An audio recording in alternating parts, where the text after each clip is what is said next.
আৰম্ভ হ'ল নৱম বাৰ্ষিক ৰাজ্যিক পৰ্যায়ৰ বেংমৰা কাপ ফুটবল প্ৰতিযোগিতা। নামৰূপ টাউন ক্লাব আৰু নৱজ্যোতি এফচিৰ মাজত প্ৰথমখন খেল। খেলৰ শুভাৰম্ভ কৰে মটক স্বায়ত্তশাসিত পৰিষদৰ কাৰ্যবাহী পৰিষদ বিমল বৰুৱাই।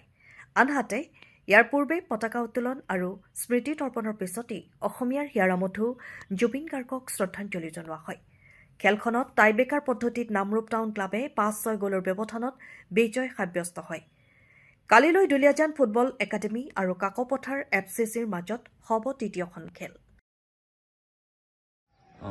সদৌ মদক যুৱ ছাত্ৰ পৰিষদৰ সৌজন্যত অসম ফুটবল সন্থাৰ তত্বাৱধানত আজিৰ পৰা আমি বেংমৰা কাপ আৰম্ভ হৈছে আৰু আজি আৰম্ভণি খেলখনত নৱজ্যোতি আৰু নামৰূপ দলে অংশগ্ৰহণ কৰিছে।